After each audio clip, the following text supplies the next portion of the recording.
श्रीमन्नारायण नारायण नारायण भजले नारायण नारायण नारायण शिव नारायण नारायण नारायण।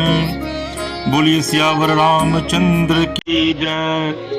भक्तजनों, पिछली कथा में मैंने लक्ष्मण और प्रभु श्री राम जी का संवाद आपको सुनाया था और किस तरीके से प्रभु फिर अपने पिता माता की आज्ञा लेकर वन की ओर प्रस्थान करते हैं भाई लक्ष्मण और पिता के साथ। और अब जो प्रसंग मैं सुना रहा हूँ, ये प्रसंग किस तरीके से प्रभु जब अयोध्या को छोड़ते हैं तो किस तरीके से अयोध्या की प्रजा प्रभु के लिए आंसू बहा रही है, किस तरीके से लोग खड़े होकर के प्रभु को निहार रहे हैं और प्रभु किस तरीके से वन की ओर जाते हैं, ये तमाम बातें अयोध्या कांड के इस संवाद में है। तो बोलिए सियावर रामचंद्र की जय।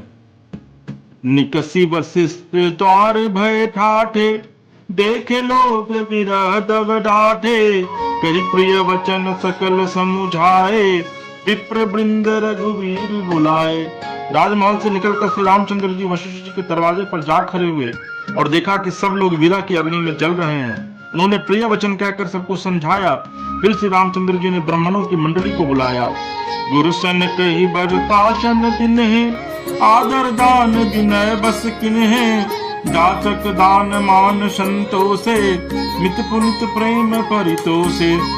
गुरु जी से कहकर उन सबको वर्षासन वर्ष भर का भोजन दिए और आदर दान तथा विनय से उन्हें वश में कर लिया।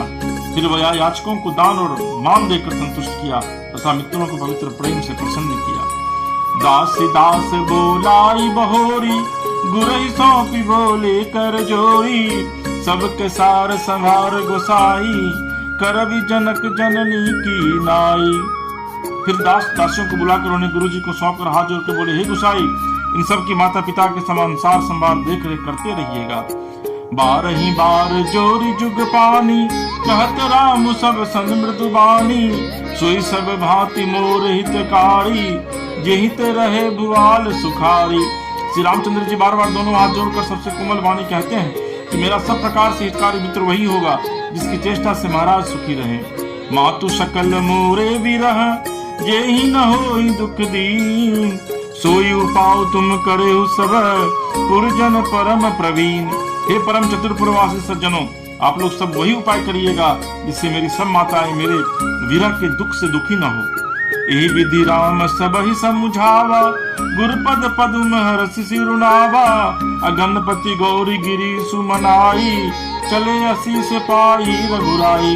इस प्रकार श्री राम जी ने सबको समझाया और हर्षित होकर गुरु जी के चरण कमलों में सिर नवाया। फिर गणेश जी, पार्वती जी और कैलाशपति महादेव जी को मनाकर तथा आशीर्वाद पाकर से रघुनाथ जी चले। राम चलती अति भयउ विषादु, सुनि न जाय पुर यारत नादु, कुसगुन लंक अवधि अति शोकु, हरस विषाद विवश सुर लोकु। श्री राम जी के चलते ही बड़ा भारी विषाद हो गया। नगर का आर्तनाद हाहाकार सुना नहीं जाता। लंका में बुरे शकुन होने लगे। अयोध्या में अत्यंत शोक छा गया और देवलोक में सब हर्ष और विषाद दोनों के बस में हो गए। हर्ष इस बात का था कि राक्षसों का नाश होगा और विषाद अयोध्या वासियों के शोक का कारण था। गई मूर्छा तब भूपति जागे, बोली सुमंत्र कहन यस लागे, राम चले बन प्राण न जाही, कही सुख लागी रहत तन माही।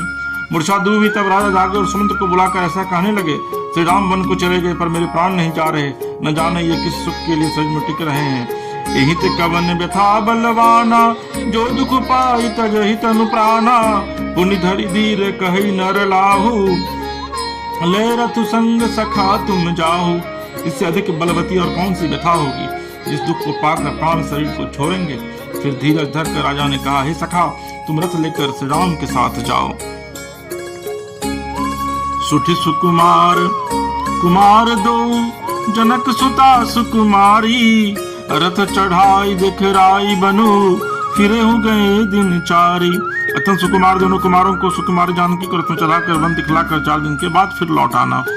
जो नहीं फिर ही तीर दो भाई, सत्य संग दृढ़ व्रत रघुराई, तो तुम विनय करे हो कर जोरी, अफेरी प्रभु मिथिलेश किशोरी। यदि धैर्यवान दोनों भाई न लौटे, क्योंकि श्री रघुनाथ जी प्राण के सच्चे और दृढ़ता से नियम का पालन करने वाले हैं, तो तुम हाथ जोड़कर विनती करना कि प्रभु जनक कुमारी सीता जी को तो लौटा दीजिए।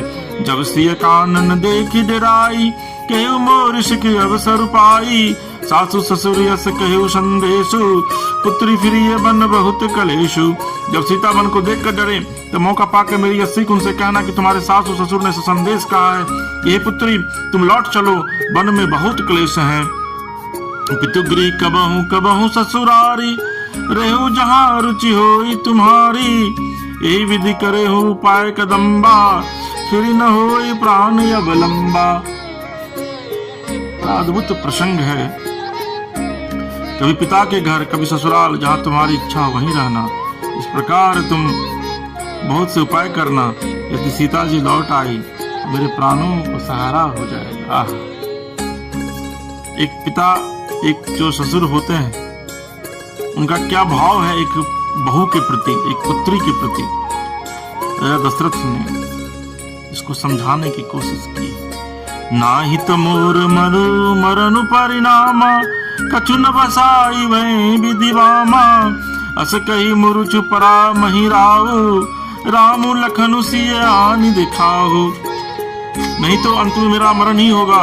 विधाता के विपरीत होने पर कुछ वश नहीं चलता। हा राम, लक्ष्मण और सीता को लाकर दिखाओ। ऐसा कहकर राजा मूर्छित होकर पृथ्वी पर गिर पड़े। जरा समझिए इस प्रसंग को, कितनी वेदना है राजा दशरथ के मन में। उनको होश आता है तो वो सिर्फ हा राम ही कहते हैं। पाई रजाय सुनाई सिरु, रथुवती बेग बनाई। अगयउ जहां बाहिर नगर, सिया सहित दो भाई। सुमंत्र जी राजा की आज्ञा पाकर सिर नवाकर बहुत जल्दी रथ जुड़वाकर वहां गए, जहां नगर के बाहर सीता जी सहित दोनों भाई थे। तब सुमंत्र नृप वचन सुनाए, करी विनती रथ रामु चढ़ाए। चढ़ी रथ सिय सहित दो भाई, चले हृदय बधई सिरुनाई। तब वहां पहुंचकर सुमंत्र राजा के वचन श्री रामचंद्र जी को सुनाए और विनती करके उनको रथ पर चढ़ाया। सीता जी सहित दोनों भाई रथ पर चढ़कर हृदय में अयोध्या को सिर नवा कर चले। चलत राम लखी अवध अनाथा, विकल लोग सब लागे साथा। कृपा सिंधु बहु विधि समुझावही, फिरहि प्रेम बस पुनि फिर आवही। श्री रामचंद्र जी को जाते हुए और अयोध्या को नाथ होते हुए देखकर सब लोग व्याकुल होकर उनके साथ हो लिए। कृपा के समुद्र श्री राम जी ने बहुत तरह से समझाते हैं तो वे अयोध्या की ओर लौट जाते हैं, परंतु प्रेम बस फिर लौट आते हैं। लागती अवध भयाब निभारी, मानव काल राति अंधियारी। घोर जंतु समपुर नर नारी, डर पही एक निहारी। अयोध्यापुरी बड़ी डरावनी लग रही है, मानो अंधकार में काल रात्रि ही हो। नगर के नर नारी भयानक जंतुओं के समान एक दूसरे को देखकर डर रहे हैं। घर मसान परिजन जन भूता, सुतहित मित मनहु जन जमदूता। बागन बिटप बेली कुमलाही, सरित सरोवर देखी न जाही। घर शमशान कुटुंबी भूत प्रेत पुत्र हितैषी और मित्र मानो यमराज के दूत हैं। बगीचों में वृक्ष और बेलें कुमला रही हैं। नदी और तालाब ऐसे भयानक लगते हैं कि उनकी ओर देखा भी नहीं जाता। हयगय कोटिन केलि मृग, पुर पशु चातक मोर। पिकरथांग सुख सारिका, सारस हंस चकोर। करोड़ों घोड़े हाथी खेलने के लिए पाले हुए हिरण, नगर के गाय बैल बकरी आदि पशु पपी मोर कोयल चकवे तोते मैना सारस हंस और चकोर। राम वियोग विकल सब ढाढ़े, जात मनहु चित्र लिख काढ़े। नगरु सफल बनु गवर भारी, खग मृग विपुल सकल नर नारी। श्री राम जी के वियोग में सभी व्याकुल हुए, जहां तहां से चुपचाप स्थिर होकर खड़े हैं, मानो तस्वीरों में लिखकर बनाए हुए हैं। नगर मानो फलों से परिपूर्ण बड़ा भारी सघन वन था। नगर निवासी सब स्त्री पुरुष बहुत से पशु पक्षी थे, अर्थात अवधपुरी अर्थ धर्म काम मोक्ष चारों फलों को देने वाली नगरी थी और सब स्त्री पुरुष सुख से उन फलों को प्राप्त करते थे। विधि कई किराती निकिन्ही, जही दब दुसह दसहु दिस दिनहि। सही न सके रघुबर विरहागी, चले लोग सब व्याकुल भागी। विधाता ने कई को भिल्ली बनाया, जिसने दसों दिशाओं में दुसह दावाग्नि भयानक आग लगा दी। श्री राम जी के विरह की इस अग्नि को लोग सह न सके, सब लोग व्याकुल होकर भाग चले। सब ही विचारो किन मन माही, राम लखन सिय बिनु सुख नाही, जहाँ राम तहाँ सबुई समाजू, बिनु रघुबीर अवध नहीं काजू। सबने मैंने विचार कर लिया कि राम जी लक्ष्मण जी और सीता जी के बिना सुख नहीं है, जहाँ श्री राम जी रहेंगे वहीं सारा समाज रहेगा। श्री रामचंद्र जी के बिना अयोध्या में हम लोगों का कुछ काम नहीं। चले साथ यश मंत्र दृढ़ाई, सुर दुर्लभ सुख सदन बिहाई, राम चरण पंकज प्रिय जिनहि, विषय भोग बस करहि किति नहीं। ऐसा विचार दृढ़ करके देवताओं को भी दुर्लभ सुखों से पूर्ण घरों को छोड़कर सब श्री रामचंद्र जी के साथ चल पड़े। जिनको श्री राम जी के चरण कमल प्यार है, उन्हें क्या कभी विषय भोग वश में कर सकते हैं। बालक वृद्ध विहाई गृह, लगे लोग सब साथ, तम सतीर निवास किए, प्रथम दिवस रघुनाथ। बच्चों और बूढ़ों को घरों में छोड़कर सब लोग साथ हो लिए। पहले दिन से रघुनाथ जी ने तमसा नदी के तीर पर निवास किया। रघुपति प्रजा प्रेम बस देखी, सदा हृदय दुख भयो विशेषी, करुणा में रघुनाथ गोसाई, बेगी पाई यही पीर पराई। प्रजा को प्रेम बस देखकर से रघुनाथ जी के दयालु हृदय में बड़ा दुख हुआ। प्रभु से रघुनाथ जी करुणा में है, पराई पीड़ा को तुरंत पा जाते हैं, अर्थात दूसरे का दुख देखकर वे तुरंत स्वयं दुखित हो जाते हैं। कही सो प्रेम में मृदु वचन सुहाए, बहुविधि राम लोग समुझाए, किए धर्म उपदेश घनेरे, लोग प्रेम में बस फिर ही न फेरे।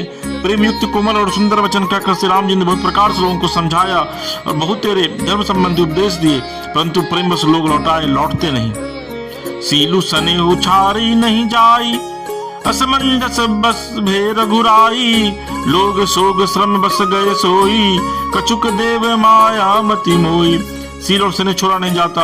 श्री रघुनाथ जी असमंजस के अधीन हो गए, दुविधा में पड़ गए। शोक और परिश्रम थकावट के मारे लोग सो गए और कुछ देवताओं की माया से भी उनकी बुद्धि मोहित हो गई। जब वही जाम जुग जामिनी बीती, राम सचिव सन कहु सप्रीति, खोज मारी रथुहा कहूँ ताता, आन उपाय बनी ही नहीं बाता।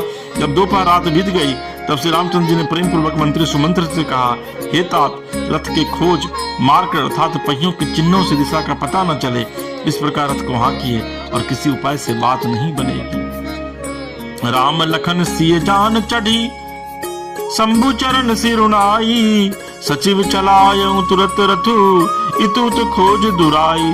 शंकर जी के चरणों में सिर नवाकर श्री राम जी लक्ष्मण जी और सीता जी रथ पर सवार हुए।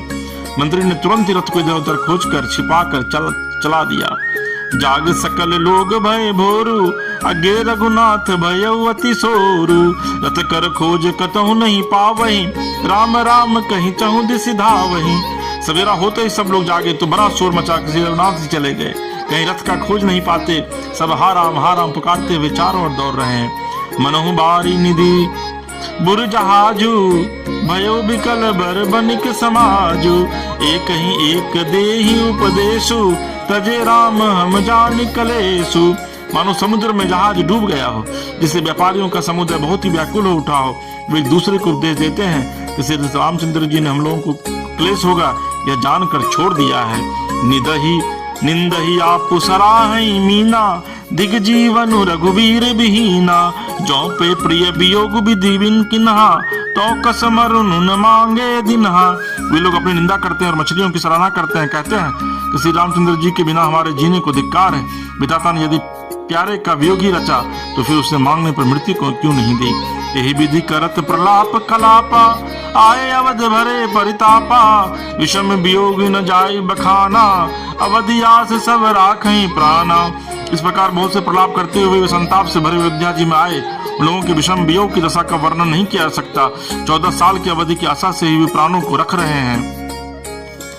राम दरस हित नेम व्रत, लगे करत नर नारी, मनहु कोक कोकी कमल, दीन विहीन तमारी। सब स्त्री पुरुष रामचंद्र जी के दर्शन के लिए नियम और व्रत करने लगे और ऐसे दुखी हो गए जैसे चकवा चकवी और कमल सूरज के बिना दिनहीन हो जाते हैं। तो प्रभु का ये अद्भुत चरित्र है और देखिए कि प्रभु किस तरीके से कभी नहीं चाहते कि अपने भक्तों को वो कष्ट दें, और यही वजह है कि प्रभु भक्तों के कष्ट को भी अपने ऊपर ले लेते हैं। तो ये प्रसंग आपको कैसा लगा, आप निश्चित तौर पर कमेंट बॉक्स में जाकर कमेंट कीजिए। हमारे YouTube चैनल मानस कथा रामायण को सब्सक्राइब कीजिए, लाइक कीजिए, शेयर कीजिए और प्रभु राम की कृपा आपके ऊपर बनी रहे। माँ जानकी की कृपा आपके ऊपर बनी रहे। तो बोलिए पवन पुत्र हनुमान की जय, श्यावर रामचंद्र की जय। हर हर महादेव माँ पार्वती की जय। मंगल भवन मंगल हारी, द्रवहु सुदशरथ अजिर बिहारी। भक्तजनों, अब आगे का प्रसंग प्रभु श्री राम, लक्ष्मण और मां सीता जब गंगा जी के पास जाते हैं और उसके बाद फिर वहां केवट से उनकी मुलाकात होती है राजा गुह से, उस संवाद का वर्णन करूंगा। श्री